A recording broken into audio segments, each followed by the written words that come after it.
Good evening. How are you, my holy sisters and brothers? So good to be learning with you on a Wednesday late afternoon. Let's light up the darkness. And what a special time to be learning together. We're in the 3 days which precede Shavuos, begins tomorrow night, commemorating the giving of Torah, the Matan Torah, the gift of Torah at Mount Sinai. And so the children of Israel, we, right, and we, all of us learning Torah now, our souls were there at Mount Sinai.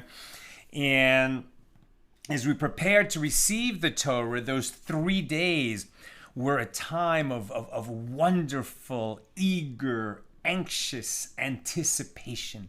We knew something historic, epic, momentous was coming, a gift from God, the very reason we were brought out of Egypt to come to the foot of the mountain and receive the Torah. So the energy of those days impregnates the days we're in now, these same 3 days leading up to Shavuos. What a wonderful, wonderful time to be learning together. Who's in the house?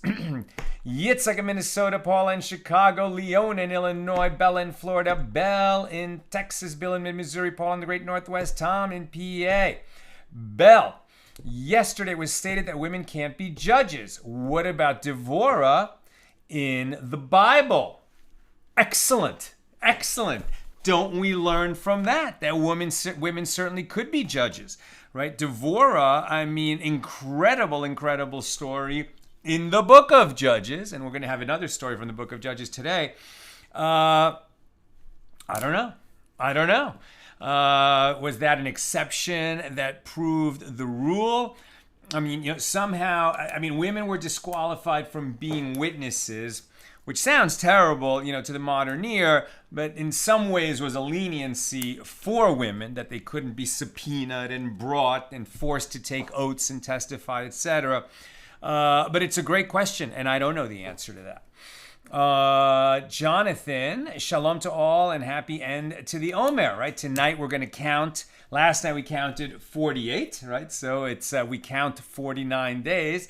We haven't counted the last one yet, but that is the stretch from the second day of Passover. We count the 7 weeks until Shavuos comes, and it's been a great experience, right? After each night that we count, we add, in the merit of the counting, which I did tonight, fulfilling this mitzvah, may any blemish that I have caused, and then that particular sephira of the day. So last night, it was the sephira Yesod Shebe Malchus, right? So, the Malchus, this whole week, the last week is about Malchus, right? What is sovereign in our lives? Do we make God sovereign in our lives? Do we submit to God throughout our days in our lives? That's the question of Malchus and Yesod, the particular sort of permutation for the 6th day of the 7th week. Yesod is like creating a foundation.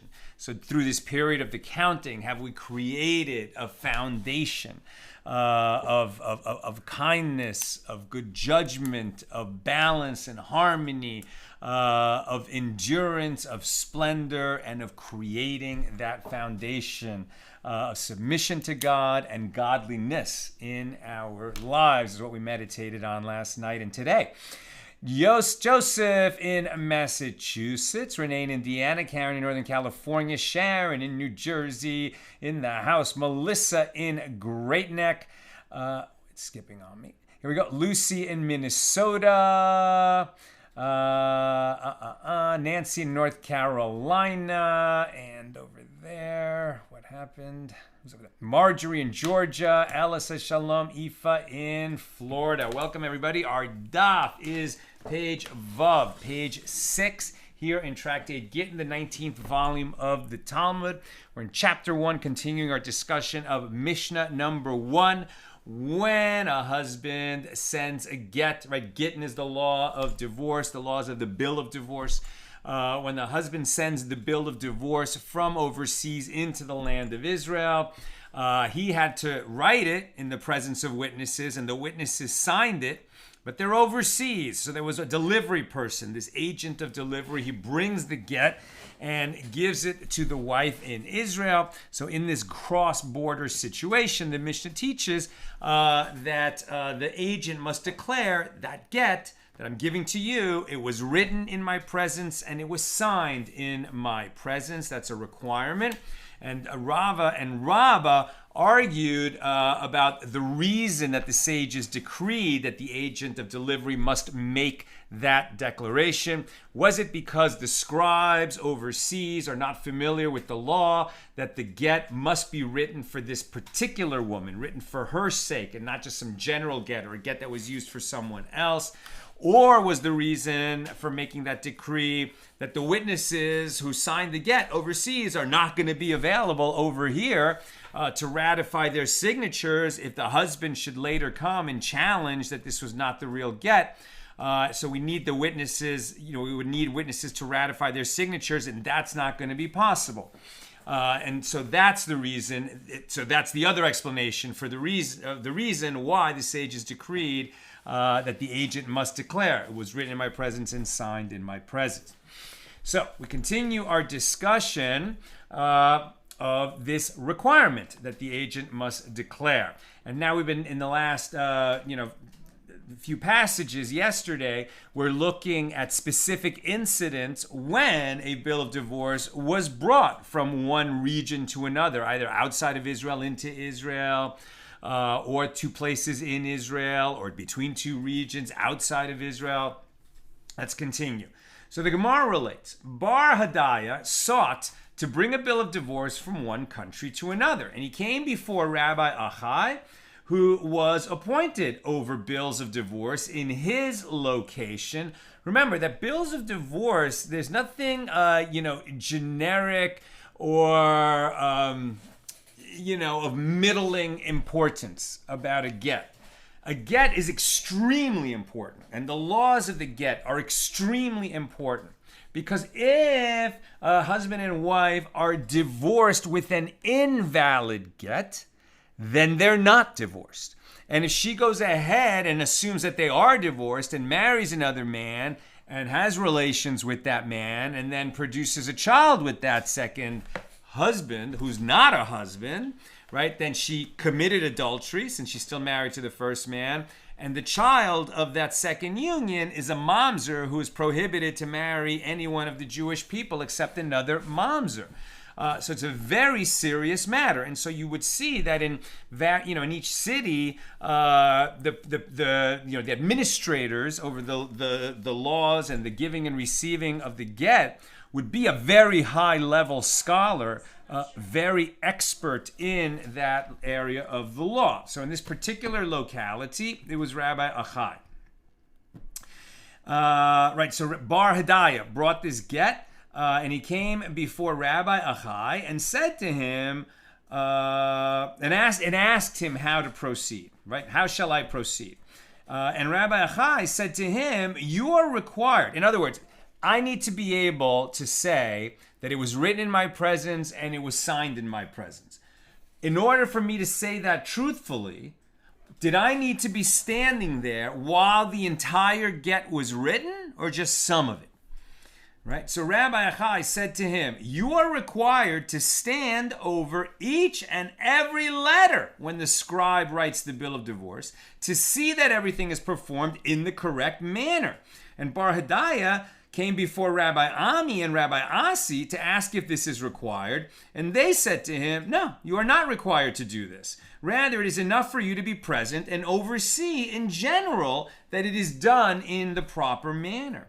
And if you would say, I will act stringently in accordance with the opinion of Rabbi Achai, why would that be a problem, right? If Rabbi Asi and Rabbi Ami are saying, no, you don't really have to do that. Okay, but if somebody is saying, I'm going to be the junior administrator over, the divorce court, as it were, in my city, and while some sages say all I have to do or all I have to demand that agents do who are delivering the get is that they stand, that they see some of it, But Rabbi Achai said, no. You got to stand and oversee and supervise the entire writing of the get. So why don't I just be stringent and follow the opinion of Rabbi Achai, as that will obviously satisfy the more lenient opinion of Rabbis Asi and Ami. But the problem is that if you introduce that stringency that the agent has to oversee everything, that will create a problem. What is the problem?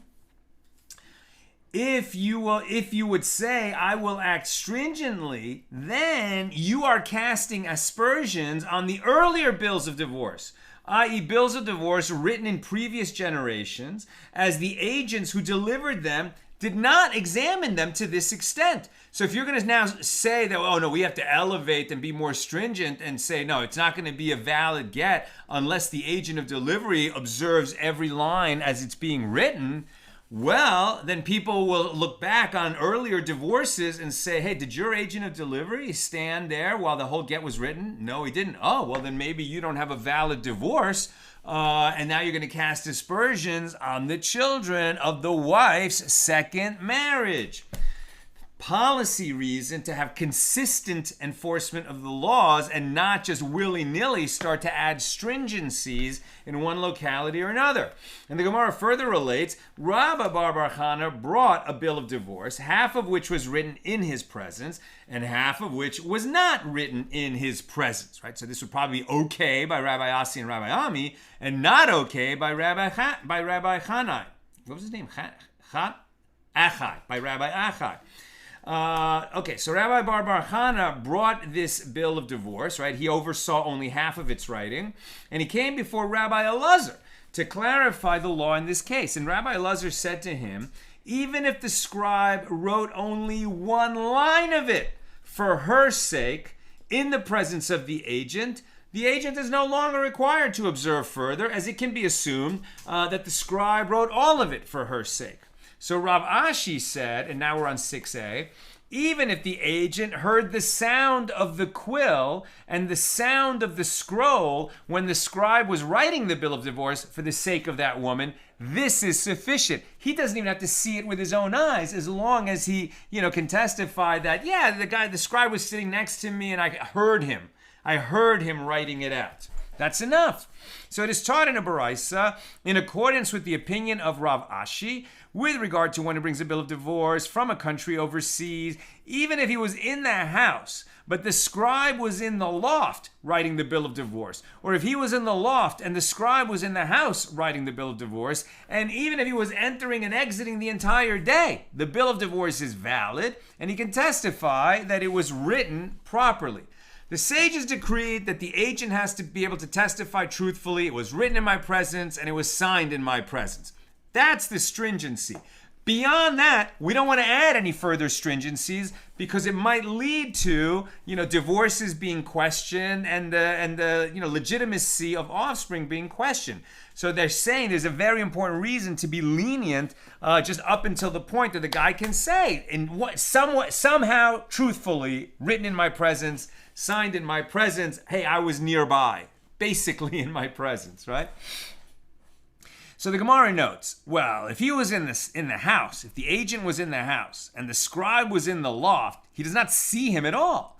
Rather, is it not correct to say that the Baraisa is speaking about a case where he heard the sound of the quill and the sound of the scroll?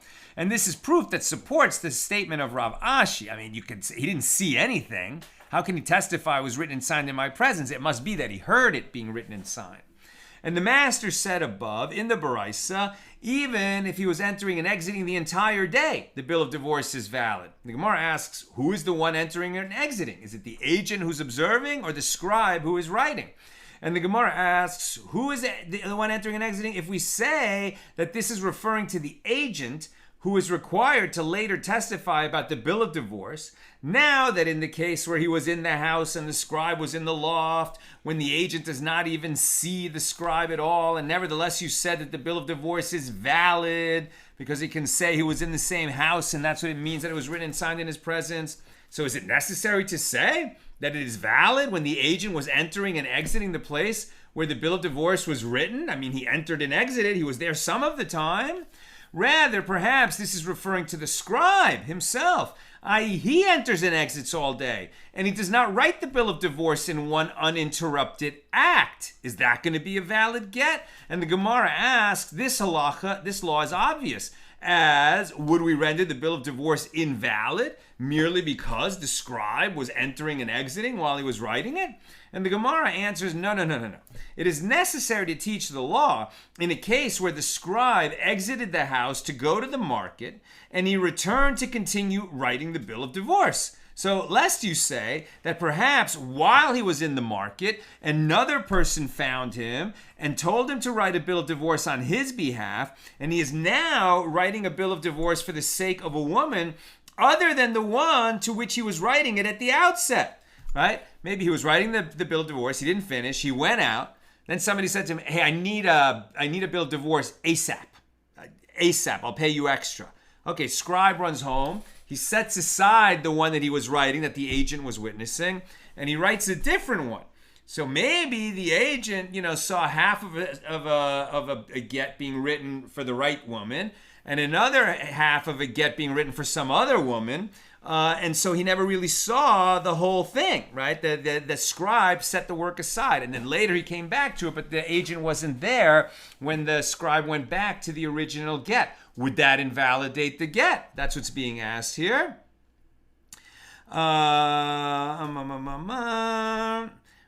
Okay, and he is now writing a bill of divorce for the sake of a woman other than the one for which he was writing it at the outset. So the Brisa therefore teaches us that this possibility is disregarded and the bill of divorce is valid. That whole, complicated set of conditions is likely not going to happen. We don't worry about an uncommon situation like that. So the bottom line, if the agent of delivery was present when at least some of the get was being written, or if at least the scribe was in the same building, with the agent, and he could hear that it was being written, that's enough, and he can truthfully say it was written and signed in my presence. Now, it was stated that the Amoraim, the sages of the Gemara, disagreed concerning the status of Bavel, of Babylonia, with regard to the laws of bills of divorce. And Rav says that Bavel is considered to be like Eretz Yisroel with regard to bills of divorce. And Shmuel says that it is considered like outside of Eretz Yisroel. Why would Bavel, right, which is Iraq, and pretty far away from Israel, be considered like Israel when we say that if somebody brings a get from overseas to Israel, the agent has to make that declaration. It was written and signed in my presence. And now we're going to say that Bavel is like the land of Israel and it has the same requirement, meaning that if meaning that if somebody traveled from Bavel to Israel, it's like the agent is traveling within Israel and he would not have to make the declaration, right? Very interesting. Why would that be? Think about it, right? What are we reading? Talmud Bavli, right? The Babylonian Talmud. Because when the first temple was destroyed and there was the Babylonian exile, that's when the Jewish community really got started in Bavel. So 500 years later, when the second temple was destroyed, and in the ensuing few hundred years, when the Roman occupation of the Holy Land was intense and was a persecution, the Romans are the ones who destroyed the second temple, often suppressing Torah learning and teaching. And the sages that were operating in Bavel, in cities like Nehardea and Surya and Pumbedisa, they were not experiencing that same kind of persecution and oppression. And so that is why the Babylonian Talmud is complete, and that's the one we're learning, Daf Yomi. And the Yerushalmi, the Jerusalem Talmud, was never completed because of the sages on the run, so to speak. So the center of Torah learning in Babylonia was not only as good as the centers of Torah learning in Israel. In some respects, it was higher. It was a higher level, right? Because the sages were free to establish large academies and have, huge study halls with many, many scholars and the most gifted teachers. where they could pay more and live a more peaceful life than was possible under Roman occupation in Israel. So now you understand why they would say, but not unanimously, that with respect to the laws of the get, Bavel is like Israel, right? Bavel is like Eretz Yisroel. Shmuel says, who is it? Rav says that it's like Eretz Yisroel, and Shmuel says that it's not. Now, the Gemara suggests, well, so shall we say that Rav and Shmuel disagree with regard to this? That one of them, Rav, holds that the reason an agent is required to say it was written in my presence and was signed in my presence is because they are not experts in writing a bill of divorce for her sake, and these Babylonians are learned, right? So if a get is brought from Bavel to Israel, we don't have to worry that the sages in Bavel are not learned, that the scribes in Bavel are not learned about the fact that a get has to be written for the sake of a particular woman. Of course they would know that. And so if the reason that the declaration must be made when the agent delivers is because they don't know that law overseas, well, in Bavel they know it.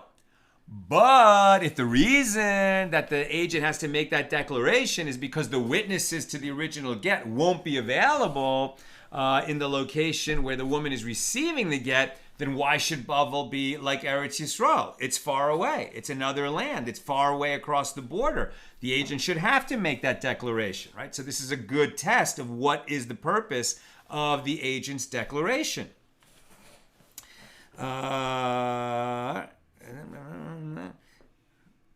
So shall we say that the difference between Rav and Shmuel is that Rav holds that the reason the agent is required to say it was written, that generally an agent is required to say it was written in my presence and was signed in my presence, is because they are not experts in writing a get for the sake of a particular woman, and these Babylonians are learned. And the other sage, Shmuel, holds that the reason that the agent has to make that declaration is because the witnesses won't be available at where the woman is, where the wife is who's receiving the get. And, these witnesses who are living in Bavel are not going to be available where the woman is residing in Eretz Yisroel. But the Gemara rejects this analysis. No, that's not the reason that Rav and Shmuel disagree on whether Bavel is like Eretz Yisroel regarding the law of get. Says the Gemara, and can you understand it that way? But it was already stated above that Rabbah, who says that the concern is whether the document was written for her sake, is of the opinion that the reason is also in accordance with the opinion of Rabbah, right? Rabbah didn't disagree with Rabbah that the reason we make the agent say the declaration is because the witnesses won't be available. They agree on that. But Rabbah adds, and also the scribes overseas are not familiar with this. Therefore, in both cases, they agree that there's the problem of the witnesses, and therefore, you should need the agent to make the declaration if he's bringing a get from Bavel to Eretz Yisroel. Right? Therefore, even if Babylonians are knowledgeable about the writing of a bill of divorce for the woman's sake, Bavel should be treated like anywhere else outside of Eretz Yisroel because the witnesses are not readily available. So, rather, everyone agrees that we require witnesses to ratify the get, and they disagreed on this. Rav holds that since there are central academies where people study, witnesses are frequently available to ratify bills of divorce. And Shmuel holds that those studying in the academies are preoccupied by their studies. Therefore, they cannot be used as witnesses to confirm a bill of divorce, as they will not recognize people's signatures. Right? There's a huge Jewish community there. So you might say, oh, okay, the people in the academies will recognize signatures of a get coming from Israel to Bavel or vice versa. But all these Torah scholars who are studying Torah all day long, maybe they're not going to be able to ratify witness signatures. So it was also stated that Rabbi Abba says, that Rav Huna says, we made ourselves in Bavel like Eretz Yisroel with regard to bills of divorce from the time when Rav came to Bavel. And Rabbi Yirmiyah raises an objection from the Mishnah. Rabbi Yehuda says, from Rechem eastward is considered to be part of the overseas country, and Rechem itself is like the east of Eretz Yisroel. From Ashkelon southward is outside of Eretz Yisroel, and Ashkelon itself is like south of Eretz Yisroel, outside of Israel. From Akko northward is outside of Israel, and Akko itself is like north of Israel. And Rabbi Yirmiyah explains his objection. But Bavel is situated north of Eretz Yisroel, as it is written with regard to the destruction that will come through Babylonia, through Bavel. Then the Lord said to me, Jeremiah the prophet is speaking, out of the north the evil shall break forth. Right? Jeremiah predicted that Nebuchadnezzar and his Babylonian horde would come and destroy the first temple, and it happened. And we further learned in the Mishna that Rabbi Meir says, Akko is like Eretz Yisroel with regard to bills of divorce. And even Rabbi Meir said this only with regard to Akko, which is close to Eretz Yisroel. However, with regard to Bavel, which is far from Eretz Yisroel, no, he did not dispute the ruling that it is considered not part of Eretz Yisroel. And the Gemara explains, Rabbi Yirmiyah raised the objection and he resolved it himself. The border of Eretz Yisroel was stated with the exception of Bavel, right? You could see why Bavel, even though it's far outside the borders of the land of ancient Israel, still would have a different law because there's so many Torah scholars there. Now the Gemara inquires, okay, so where is Bavel? And what are the limits of Bavel? Until where is Babylonia? In other words, what are the boundaries of Bavel with regard to this issue? And Rav Papa says, just as there is a dispute concerning the boundaries of Bavel with regard to lineage, which we'll find in Kedushin 72a in our next tractate, as Babylonian Jews were considered to have a more prestigious lineage than those of Eretz Yisroel. So is there the same dispute with regard to bills of divorce. And Rabbi Yosef said the dispute that is stated there applies only to lineage. However, with regard to bills of divorce, everyone agrees that the boundary of Bavel is until the second arch of the bridge over the Euphrates River. Now the Gemara relates, Rav Chisda required even those who delivered bills of divorce from Aktesphon to Bei Ardashir to say, it was written in my presence and it was signed in my presence. But for bills of divorce brought from Bei Ardashir to Aktesphon, he did not require this declaration. And the Gemara asks, shall we say that he holds that the reason an agent is required to say that it was written and signed in his presence is because they are not experts in writing a bill of divorce for her sake, and these residents of Bei Ardashir are learned in this matter? And the Gemara asks, and can you understand it that way? But Rabbah is of the opinion that the reason is also in accordance with the opinion of Rabbah, that it is necessary to ratify a bill of divorce, right? The signatures and the witnesses won't be available, and that's why we require the agent to make his declaration. So the Gemara asks, wait a minute, made a mistake. Rather, everyone agrees that we require the presence of two witnesses to ratify the document. And with regard to these residents of Bei Ardashir, since they go to the market there in Aktesphon, these residents of Aktesphon recognize the signatures of these inhabitants of Bei Ardashir. Right? These towns are quite near each other in Bavel, Bei Ardashir and Aktesphon.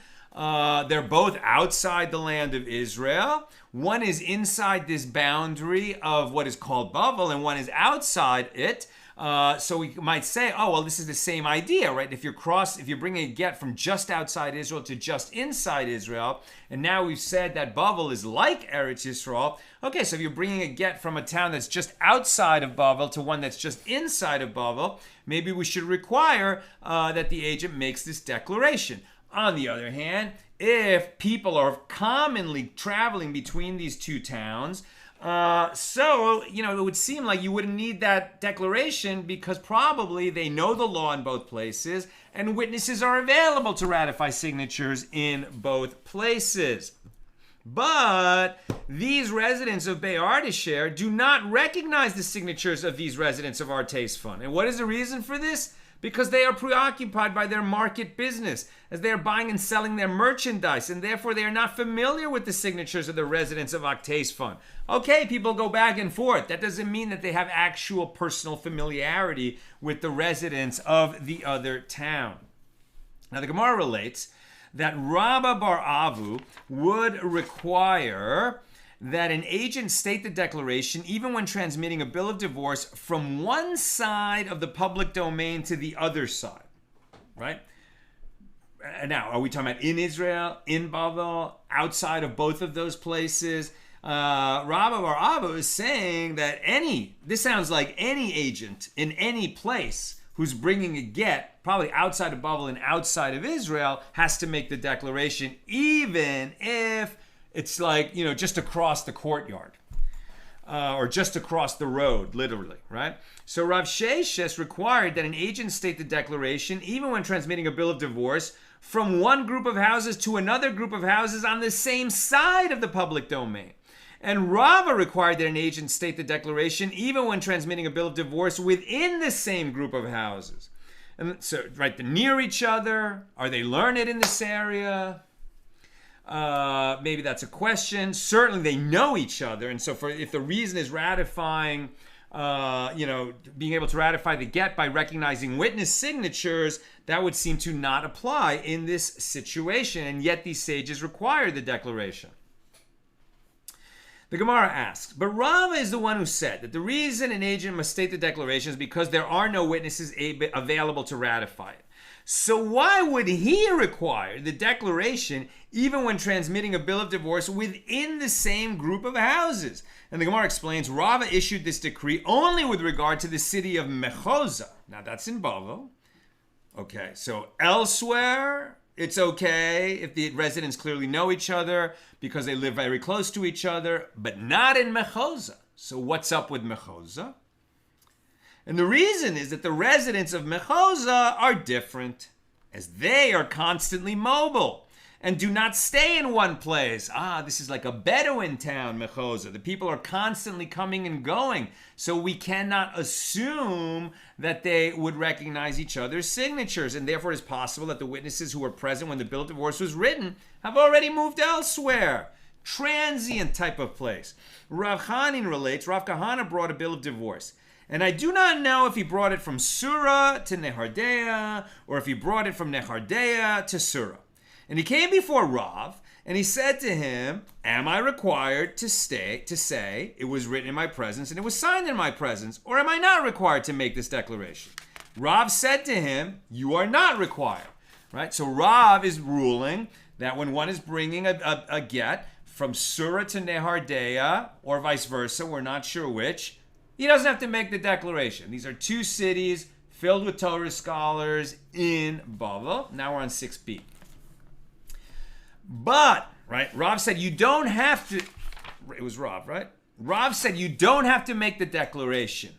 But if you do this, then you provide benefit. You don't have to make the declaration, but it adds value. And the Gemara asks, what is the meaning of the expression, if you do this, you provide benefit? This means that if the husband comes to contest the validity of the bill of divorce, we'll pay no attention to him and his claim. As it is taught in the Tosefta 1.3, an incident occurred involving a man who brought a bill of divorce before Rabbi Yishmael and said to him, am I required to say it was written in my presence and it was signed in my presence, or am I not required? And Rabbi Yishmael said to him, my son, where are you from? He said to Rabbi Yishmael, my teacher, I am from the village of Sisai. And Rabbi Yishmael said to him, you are required to say it was written in my presence and it was signed in my presence, so that you will not cause the woman to need to find witnesses if the husband contests its validity. In other words, if you don't make the declaration, it's still going to be a divorce. But if the husband shows up and says, I didn't write that. I didn't send that. I didn't write that bill of divorce. That's not my signature. Then the wife is going to have to prove that it was a valid get, and she's going to have to herself or hire an investigator. She's going to have to go find the witnesses of the get so she can ratify the signatures because the agent did not make that declaration. But if the agent makes the declaration at the time that he delivers it, and he says that was signed in that was written in my presence and was signed in my presence, then if the husband shows up and says, I didn't write that get, it's not real, we don't pay attention to him. That's why it adds value if the agent, even if he's not required to say written in my presence and signed in my presence, it's a benefit to the woman if he does. So after that man left, right, in that incident, Rabbi Eli entered before Rabbi Yishmael and said to him, my teacher, but isn't the village of Sisai located within the boundary of Eretz Yisroel? And it is even closer to Tzipori, which is within the main portion of Eretz Yisroel, more so than Akko, which we ruled is like Eretz Yisroel. And we learn in the Mishnah that Rabbi Meir says Akko is like Eretz Yisroel with regard to bills of divorce. And even the rabbis disagree with Rabbi Meir only with regard to Akko, which is distant. However, with regard to the village of Sisai, which is close, no, they do not dispute the ruling of Rabbi Meir. So why would you make this requirement? It's like just bringing it within Israel. Rabbi Yishmael said to Rabbi Eli, be silent, my son, be silent. Since the matter of her divorce was issued as permitted, it was issued, and her divorce is valid. And this incident proves that the declaration, it was signed in my presence, and it was written in my presence, and it was signed in my presence, is effective to the extent that the divorce is considered to have been performed in an entirely permitted manner, and the husband can no longer contest the validity at a later stage. Now the Gemara asks, why was it necessary for Rabbi Yishmael to explain the meaning of his ruling to Rabbi Eli? But after all, when he issued his ruling, Rabbi Yishmael also stated his reason, as he said to the man, do this so that you will not cause the woman to need to find witnesses. So the Gemara answers, those who were present did not conclude Rabbi Yishmael's statement before Rabbi Eli. Rabbi Eli was unaware of Rabbi Yishmael's reasoning, and that's why he asked him. Now the Gemara relates another incident. Rabbi Evyatar sent a letter from Eretz Yisroel to Babylonia, to Rav Chisda, in which he wrote the following. With regard to bills of divorce that come from there, Bavel, to here, Eretz Yisroel, the agent is not required to say, it was written in my presence and it was signed in my presence. So the Gemara asks, okay, shall we say that Rabbi Evyatar holds that the reason for the declaration, written in my presence, signed in my presence, is because they are not experts in writing a bill of divorce for her sake, and these residents of Bavel know that law, and therefore we don't need the declaration? What do you think the Gemara is going to say? Right? They keep bringing up the same proof and shooting down the same proof. The Gemara says, and can you understand it this way? After all, Rabbah, who's the one who says that we require the declaration because the people are not expert overseas, but he also agrees with Rabbah that the reason is because the witnesses won't be available. Now that you're saying that a get that comes from Bavel to Eretz Yisroel does not require the declaration by the agent of delivery, and both Rabbah and Rabbah agree that the problem, right? Rabbah adds the further reason they don't know the law over there, but they both agree that the reason we need that declaration is because the witnesses won't be available in Eretz Yisroel when they were only there, to see the get being signed way far away in Bavel.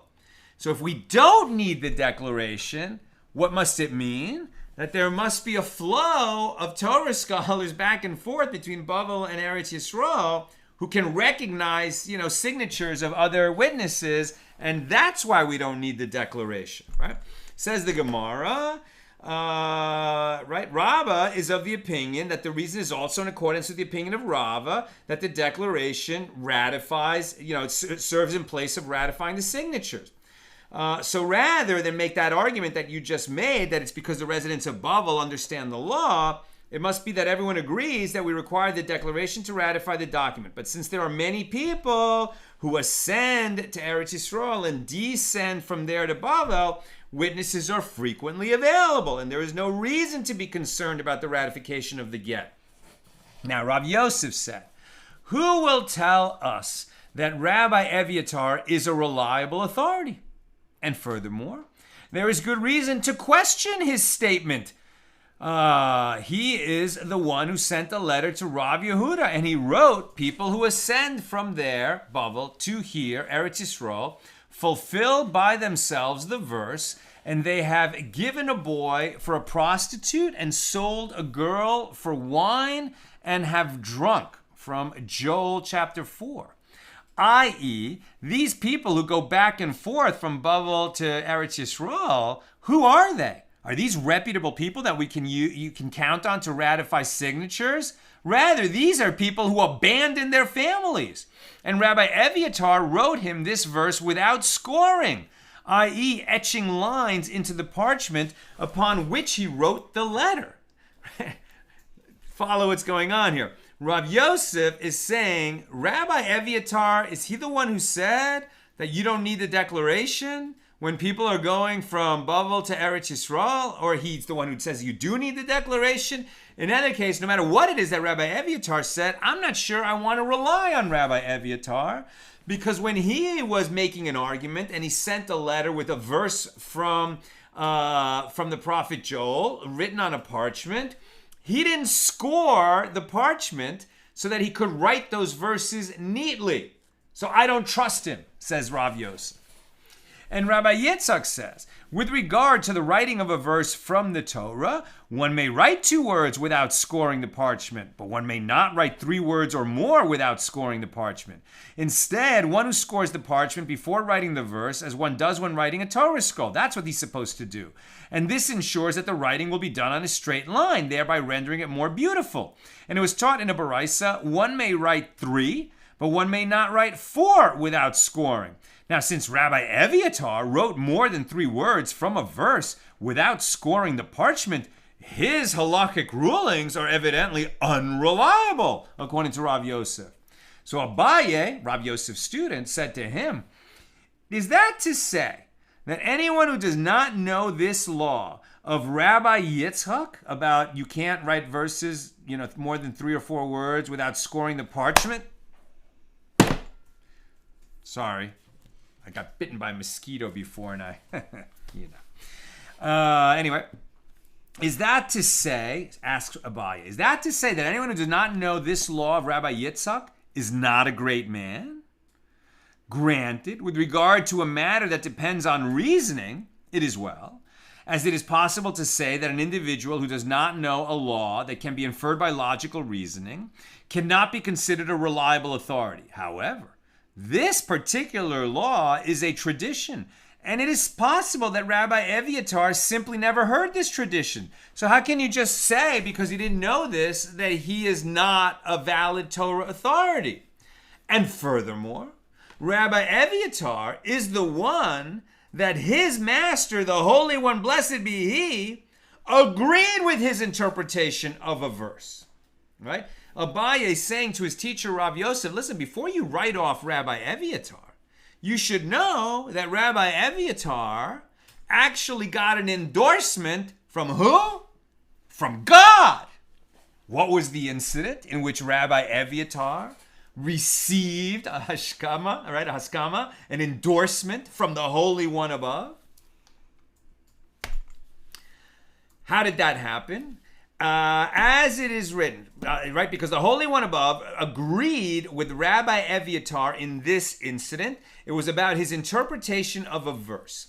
As it is written with regard to the episode involving the concubine in Giva, quote, this is from Judges 19 verse 2, and his concubine went away from him. And the sages discussed what occurred that caused her husband to become so angry with her that she left him. And Rabbi Evyatar says he found her responsible for a fly in the food that she prepared for him. And Rabbi Yonasan says he found her responsible for a hair. And Rabbi Evyatar found Elijah the prophet and said to him, what is the Holy One, blessed be he, doing right now? And Elijah said to him, he, God, is currently engaged in studying the episode of the concubine in Giva. And Rabbi Evyatar asked him, and what is he saying about it? And Elijah said to him that God is saying the following, Evyatar, my son, says this, and Yonasan, my son, says that. And it is seen here that God saw fit to cite the statement of Rabbi Evyatar. And Rabbi Evyatar said to Elijah, God forbid, is there uncertainty before heaven? Doesn't God know what happened? God was there, right? God knows everything, present, past, and future. So when this incident, which is recorded in the book of Judges, happened, God knows what happened. So why would he discuss the views of sages, 1,000 years later, arguing about what it was that actually happened there and what led the story, what led an incident within that story to take place? And Elijah said to Rabbi Evyatar, both these and those are the words of the living God. In other words, both incidents happened. You both got it right.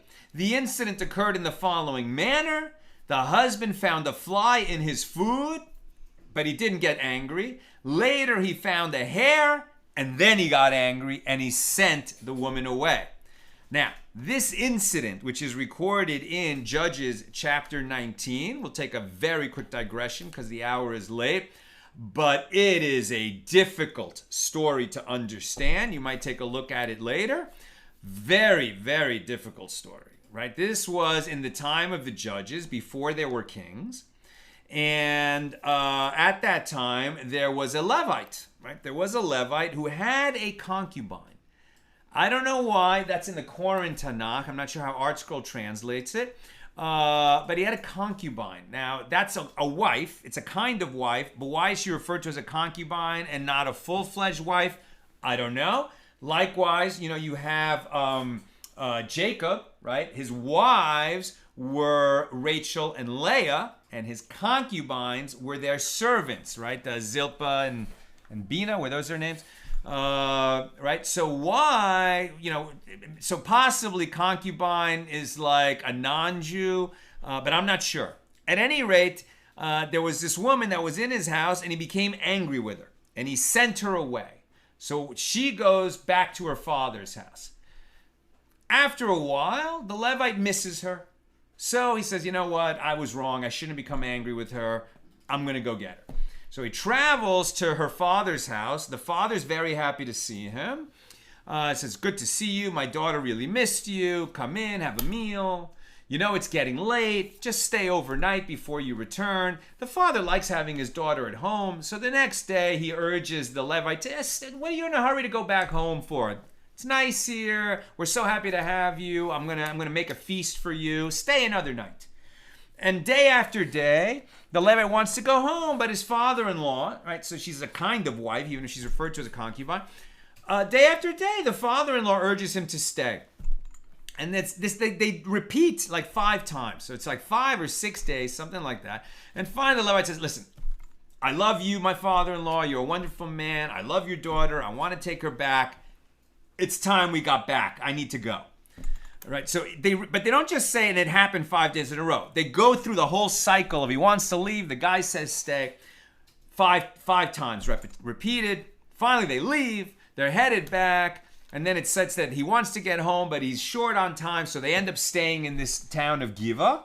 And while he's there, he's like kind of in the market. He's not sure where he's going to sleep that night. An old man comes by, hears the story, why this guy's on the road with his wife. And he says, come stay by me. Stay at my house. The guy says, oh, thank you very much. They come stay with the old man.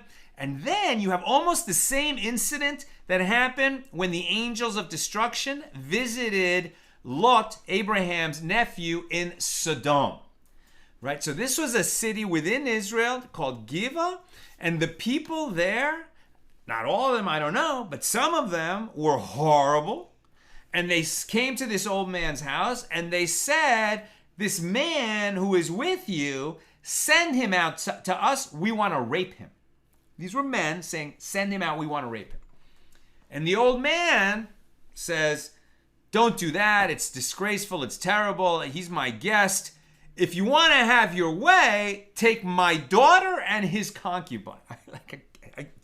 I don't understand. But that's what he says. The man, no, we want him. We want him. Finally, the old man is able to, send out the concubine, not his own daughter. And they rape her all night. And then in the morning, the Levite comes out and he finds this poor wife that, he loved. He went to fetch. Now he's bringing her home. And she's like, I don't know, raped to within an inch of her life. Or maybe she's dead. I don't know. I think she's still alive, though.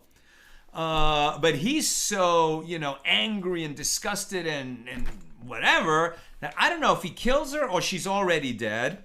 If we're generous, she's already dead. But what does he do? He cuts her body up into 12 parts and sends him out to the 12 regions of Israel, to the other 12 tribes, and says that this place where I am now, which is Benjamin, right? The Benjamin area of Israel, as opposed to Judah or Dan or Zebulun or Issachar, right? The area that was the inheritance of the tribe of Benjamin. He says, these Benjamites are wicked, horrible, immoral people. This is what they did to me. They wanted to rape me. They raped my concubine. They destroyed her. And I want revenge. Send help. And this incident precipitated a war. Okay, so this led to a civil war between the Benjamites and the rest of Israel. Very dark episode. All of that began when this husband sent his wife or his concubine away from his house. Why did he send her away? Either it was because there was a fly in the kitchen, or because like a hair of hers fell into the food. Some tiny little nothing incident ended up creating a war. And that's what Rabbi Evyatar and Rabbi Yochanan were arguing about. What was the original little incident, right? And there was no way to resolve it. But luckily, Rabbi Evyatar ran into Eliyahu Hanavi, right, the prophet Elijah, who never died. So he's able to go up to heaven and down to earth. And from time to time, we see the sages find Elijah and are able to ask him, hey, what's going on up in heaven? And Elijah is able to report that in the heavenly academy, they study Torah all day long, and God joins them. And God, who knows the answer, says, no, they're both right. They're both right. God enjoys Torah study. God does study Torah with them. And he says, no, they were both right, and it was both incidents happened. And so the point of this story being brought here is because Abaye saying to Rav Yosef, listen, Rabbi Evyatar is evidently a competent enough and respected enough scholar that God cites his teaching accurately in the heavenly study hall. And are you going to now write off everything that Rabbi Evyatar has to say? Maybe you should reconsider my teacher, Rav Yosef. Rav Yehuda says a different explanation than Rabbi Evyatar and Rabbi Yochanan said. The man, that husband in the story in Judges, found a fly in the dish that she cooked for him, and he found a hair in that place, in her genital area. And when he found the fly, it produced a reaction of disgust, but he did not grow angry with her. But the hair was a matter of danger, as he might be hurt by it, and therefore he became angry with her. And there are those who say that this and that were found in a dish. The fly and the hair were found in a dish of food. And the difference is that the fly was a result of circumstances beyond her control, as it fell into the dish on its own. But the hair was found in the dish due to her negligence. Now, Rav Chisda says a person, right, while we're citing that story, and these guys are arguing back and forth over what was the inciting incident, okay, nobody believes that woman, was blameworthy in the war that followed. The poor woman suffered terrible. She was kicked out of the house for some little thing. Her husband regretted that. And then on the way home back to her house, she was raped, gang raped in this town of Giva by a bunch of evil Benjamites. I mean, so what does Rav Chisda say? What do we actually learn from that story?